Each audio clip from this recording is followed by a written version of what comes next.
China's national carbon market is in its early stages and certainly needs improvement.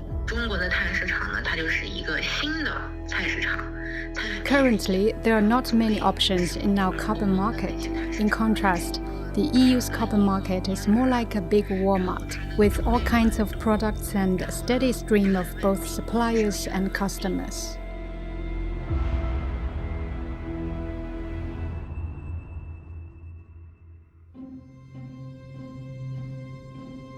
Hello, I'm Ma Jing.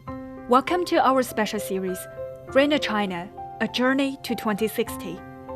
Today, we continue our discussion on China's emissions trading system, or ETS, where carbon allowances are sold and bought to help reduce greenhouse gas emissions. Previously, we explored why China needs an ETS, or carbon market, and the actions the country has taken to build one. In this episode, we turn to a tougher question. In what ways does the system still fall short? To find out, I spoke with Zhu Cui, green finance researcher from Xiamen University, Tankaki College. 现在最大的一个问题就是碳交易它的主体和产品都比较的单一。 One of the biggest challenges our carbon market faces is its limited scope. There's not much variety in who can take part or in the kinds of products being traded. Take the emissions trading system in the European Union as an example. It covers emissions from a broad range of energy-intensive industry sectors, such as electricity and heat generation, aviation, maritime transport, steelworks, and so on. A carbon market with only a small and exclusive group of participants can be fragile. Right now, access to China's national carbon market is restricted to fewer than 4,000 companies in sectors that are required to control their greenhouse gas emissions. Meanwhile, EU ETS, the world's first carbon market and one of the largest, includes over 11,000 compliance entities. It's open to financial institutions too, which can act as the counterparties for compliance entities, bring in more trading strategies, and help make carbon prices more stable. To better manage the risk of carbon price volatility and improve market liquidity, the EU ETS has introduced futures trading, which now makes up most of the trading volume. In China, though, the market relies mainly on spot trading. 现货交易简单的来说就是一手交钱，一手交货。 Spot trading, to put it simply, is about trading on the spot. You pay now and you get your allowances now. Futures trading is what we call a forward-looking transaction. You're still making a deal today, but you're locking in the prices for something you'll trade later, say 3 months down the line. There's no immediate exchange. Instead, the actual trade happens in the future, based on the price you agree to now. But why does this matter? Well, futures give companies a way to manage uncertainty. We all know carbon prices are likely to rise as emissions controls get tighter. If a company knows it might struggle to cut emissions, locking in a lower price today, maybe 50 or 60 yuan per ton, can help them avoid paying 100 or even 150 yuan in the future. That can be a huge cost-saving move.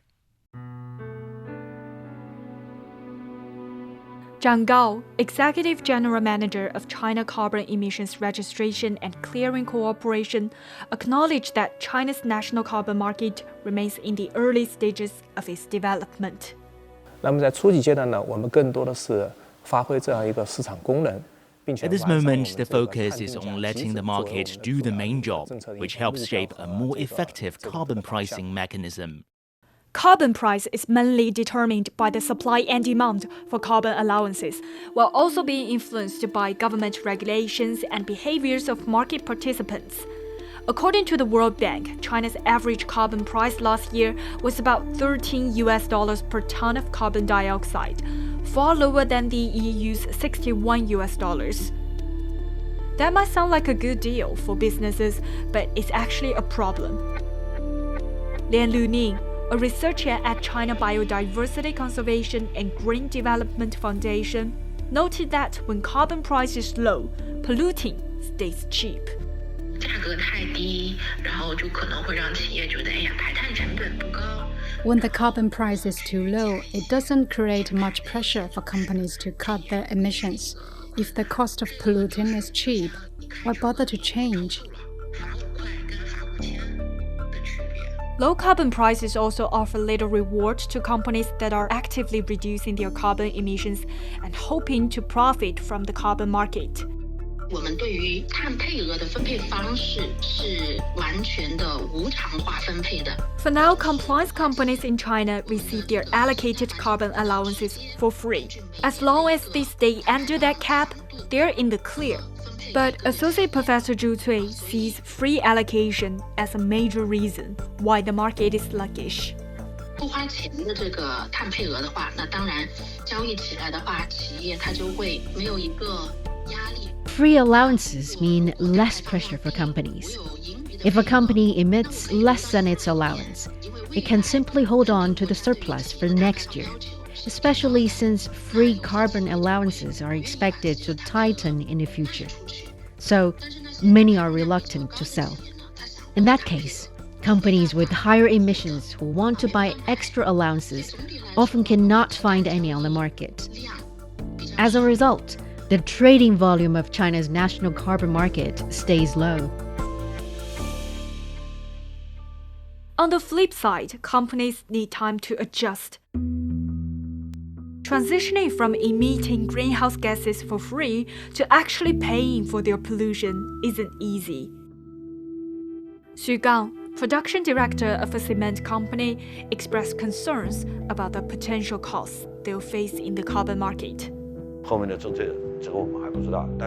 I think as national policies continue to roll out, emission targets are likely to become stricter, and there will likely be fewer free carbon allowances available.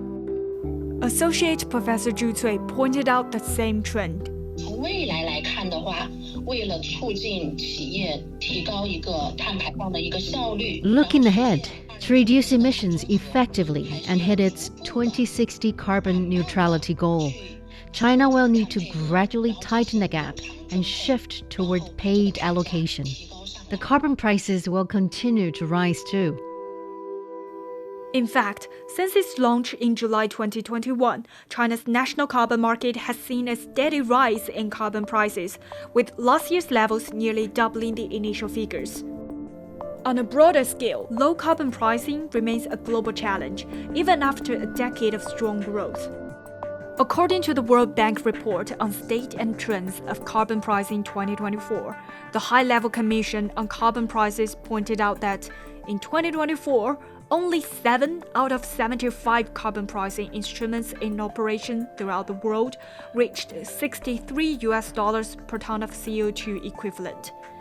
That's the minimum level of price required now to limit temperature rises to well below 2 degrees Celsius. It concluded that the majority of these carbon pricing instruments are not ambitious enough.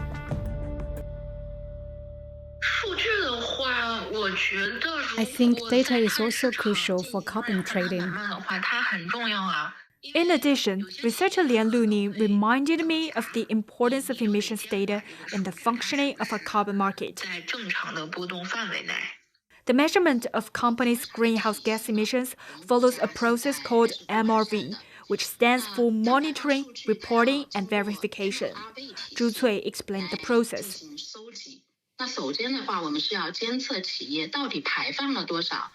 The MRV process starts with tracking how much greenhouse gas a company emits. Regulatory authorities then collect and analyze the data before reporting their findings. After that, third-party organizations would verify the emissions data to make sure it's accurate and reliable. The problem is that we lack standardized methods for monitoring emissions and verifying the data. As a result, the data's quality is not consistent. Zhang Gao from China Carbon Emissions Registration and Clearing Corporation admitted that compromised data quality could impede further expansion of China's national carbon market. 因为我们目前的很多的行业，它的碳排放数据质量这一块，相对来讲的话，历史数据还不是太清楚。The carbon emissions data in many companies are not very clear, and their accounting methods need to be made more scientific and standardized. We won't consider bringing these companies into the national carbon market until their data quality improves.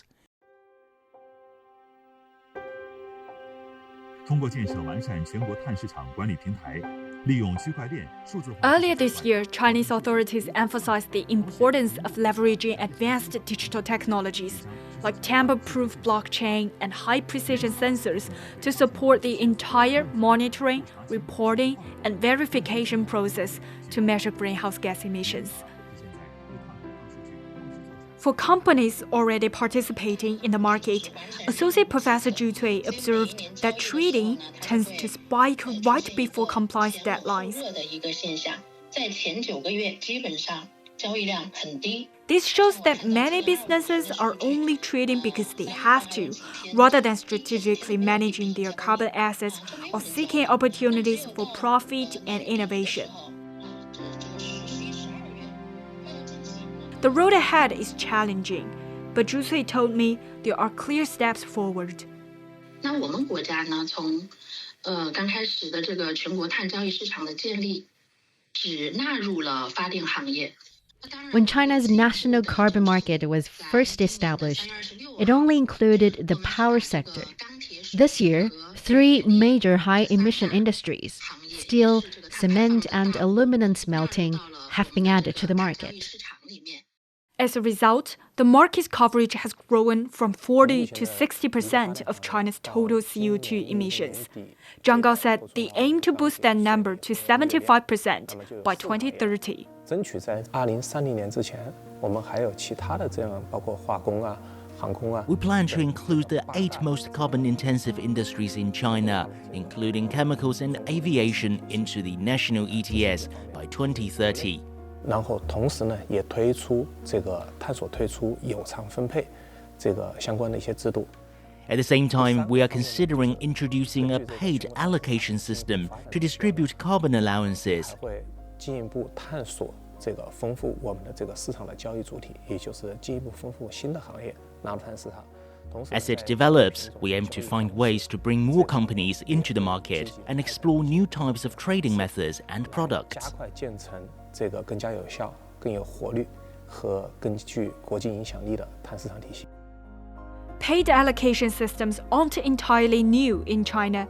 They've already been tried out in some regional pilot platforms for carbon trading. 我看到是北京市它做的一个碳排放额发放和回购的管理办法，我觉得这个办法就很好。 Take the China-Beijing Green Exchange, for example. They've started to use paid allocation to help stabilize carbon prices, as observed by Zhu Cui. 太低了，我觉得还是应该提高一下这个碳价，他们就可以把这个碳配额给收购回来。 It's an effective way to smooth out any sharp ups and downs in carbon prices. When prices drop too low, environmental authorities can step in and buy back carbon allowances. That reduces the supply on the market, which naturally pushes prices back up. And if prices rise too high, they can issue more allowances for purchase into the system. With more supply available, the price starts to come down. And this kind of mechanism helps keep the carbon market stable.